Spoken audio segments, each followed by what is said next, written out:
sabihin ko sa inyo, antayin ninyo ako pag uwi ko.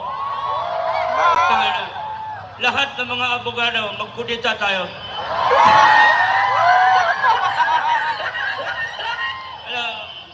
Wala akong plano, nagretiro na ako kaya nagmusikero na lang ako. Ayoko na sa politika, andyan na yung mga anak ko. Bakit after of what I did, ito Miss Mensayagos ICC, if I have to do it again, I will do it for my country.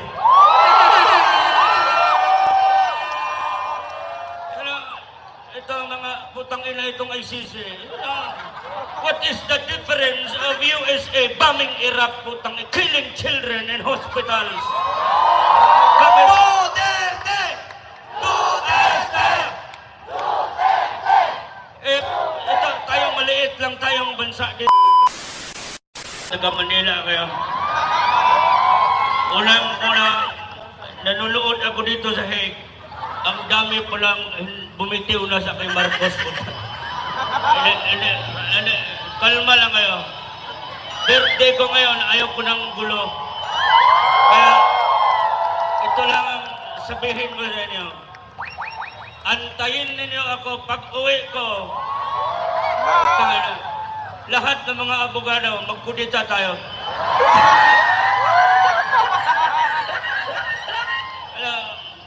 Wala akong plano, nagretiro na ako kaya nagmusikero na lang ako. Ayoko na sa politika, andyan na yung mga anak ko. Bakit after of what I did, ito Miss Mensayagos ICC, if I have to do it again, I will do it for my country.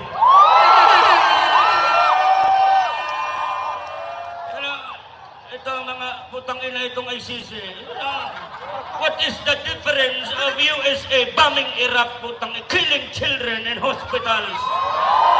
Duterte! Duterte! Duterte! Ito, tayong maliit lang tayong bansa dito, bakit ang pakailamero ng mga yawa nito? Oh my God! Ito, during my term, they have attempted many times to pin me down. It was during my time. I never allowed any single Filipino people, I never gave them up to the ICC. But me, Bongbong Marcos, gave me up.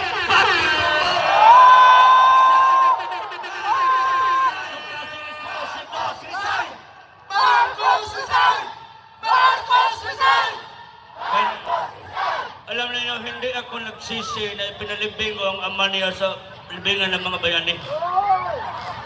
Ito, pag ikaw bang namatay ka, wala na akong hindi kita makilala bang maghanap ka ng malakim na property ninyo doon kay ilibing sa inyo. Wala ko. Ito, seryoso itong panawagan. I was asked once by media, sabi nila, if you have somebody to thank na may utang na loob, sabi ko si Aimee. Ngayon, panawagan ko sa iyo dahil Aimee, hindi pa uli ang lahat. It's never too late to convince the Filipino people that you are worthy to become a senator again. Ito, makinig ka dahil Aimee dahil. Humiwalay ka na dyan sa alyansa na iyan. Siguraduhin mo, hindi pa nga ako na-convince eh. I want you to go to Hague. And I want you to file the first person in the Senate to file an impeachment against your brother. Why? Marcos resign! Marcos resign! Marcos resign! If tumahimik nga kayo, ingay-ingay ninyo eh. Nagsasalita si tatay dito eh. Birthday ko ngayon, ako ang ano ngayon. Alam mo, kung ikaw ay nag-worry dyan sa 12 na kasama mo, tandaan mo dahil, pag last hour, hindi yan boboto sa iyo. Kompetisyon mo yan. Kaming mga Pilipino ang maglagay sa iyo. Kaya hindi pa ko convince not unless you file an impeachment complaint against the President of the Republic of America. You know, that's how simple it is. You cannot, hindi, huwag nyo na kaming lukuhin. Hindi na kami mga bobo, marunong na ako mag-English eh. Kahit hindi ako nakapag-aral doon sa Harvard, ang inawala kami pera, 75 lang grado ko. Wala din naman ako nag-ano. Kaya sabi ko, kayo mga taga Manila, naglakad-lakad ako doon. Sabi ko, medyo tahimik naman kayo. Alam mo niya mga pulis, mag-rally kami dito. Wala lang mga loko-loko. Pero bago ko mag-uwi ng Mindanao, sigurado yung page ko, may mag-ano naman sa akin, putang ina, kapatayin ka ng wala. Sino magpatay sa akin, putang ina? Andito mga pulis kasama namin. Sir, if you, during my speech, I had once a speech for the PNP, I told them, during my presidency, sabi ko, I will do my best to war against the drug. Sabi ko, wala mo magawa, kundi I will have to reinforce and make my policemen empowered. Dublihin ko ang sahod ng mga pulis. Nadoble ba yan? Dumoble ba? Ito na, putang ina, ito na ngayon ang problema ko. Nung nag-umpisa na kami sa war on drugs, joker ako eh. Pag nagsabi akong patayan, hindi mo na ako nagpatay. Nakita niyo ba kung nagpatay ako? You know, some people, they don't interpret my words under very demeaning, very low kind of thinking. You do not know me by Adam. Fuck you.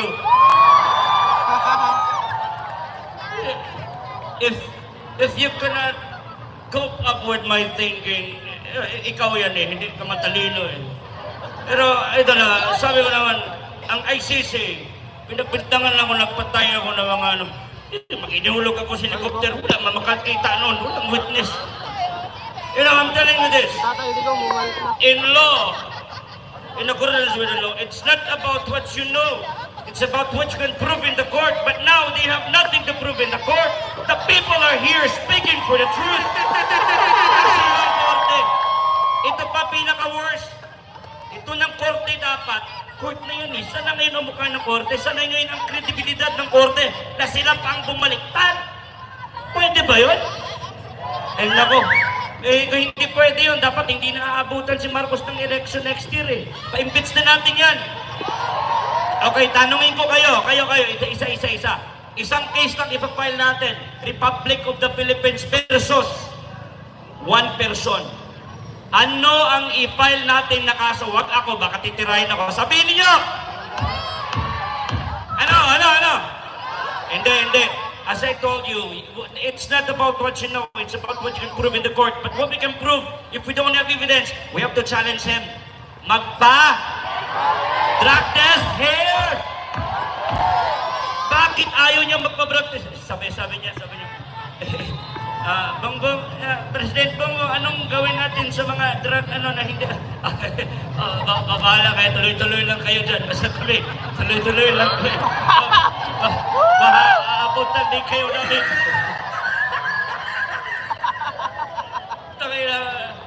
You know,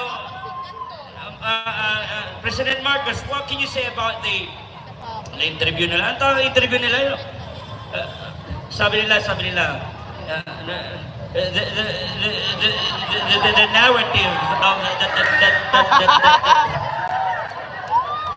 kami, kumpiyansa kami sa alyansang ito dahil ang ito si Manny Pacquiao ng Bukidnon, ito sa Karangani pa si Manny Pacquiao. Hindi.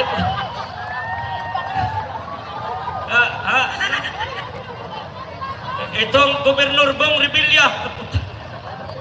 Ito si Erwin Tulfo, Laking Davao. Ay, nako. Gusto niyo ng presidente na...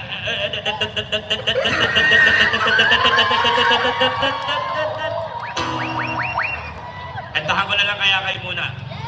Okay lang. Inom muna ng tubig. Tubig muna. Marami ba tayong speakers, ha?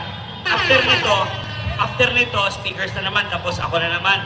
Tapos kinabukasan, ako na lang walang boses. Kayo, okay pa? Malayo pang lumipad pa ako ha. Wala akong sponsorship. Hindi ako bayad. Pero may ticket na ako. Amin na din. Kaya thank you, Tijay, for inviting me here. Thank you very much. Alright, here's another one. Nayabag ang gitara ko. Marang si Bongbong Marcos po. Hindi.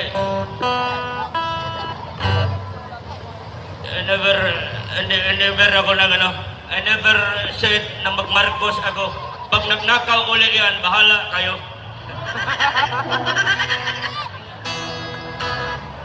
Ito original composition ko para kay tatay. Masakit yung daliri ko, pares. Ito na. Sa nagbigay ng sticker ko, salamat. Sinulat ko ito katang to noong 2016 pag panalo agad ni tatay. At hindi ko inasahan na kakantahin ko dito sa harap ng mga tao na ganito pong kalagayan ni tatay. Isang pasasalamat para sa kanya. Kababayan, kamusta ang bayan ko? Sinilangan. Siya'y bumangon, palights ng mga cellphones ng dahan-dahan. Mula pagkalog mo dahil sa mga kagaguhan. Ang dami noong minamaltrato ng mga adik na nasa kanto. Ngayon nasaan ang mga abusado? Andun sa kulungan ng iba'y sabiteryo. Salamat sa'yo! Salamat sa'yo, Tatay Digong. Inayos mo ang bayan, pinalawak mo ang alindaan, patungo sa kinabukasan. Salamat sa'yo! Salamat sa'yo, Tatay Digong. Kabataang uling nabuhayan, ngayon lang namin nararamdaman, pinuot na kabastuhan. Ipauli na ang among tatay, ulit na tayo. Isik kang isa kang buhay na bayani. Mabuhay si Tatay Digong! Maraming salamat sa inyong lahat. Mag-charge na kayo. Okay, thank you very much. Ako babalik mamaya. Okay, tawagin yung partner natin. Thank you, thank you. Mula sa Sarangani, palampakan po natin muli. Before Si that, by the way, Tatay Digong! pasalamatan ko yung OFW sa pag-invite sa akin, headed by the President at the Jaya Sedo. Mabuhay ang OFW! Mabuhay tayong lahat ng Pilipino! God bless! Stay po tayo, walang gulo ha. Kasi pag nagkagulo, talo tayo. Ha? Pag mag-declare ng martial law, walang eleksyon. Utang ina ninyo.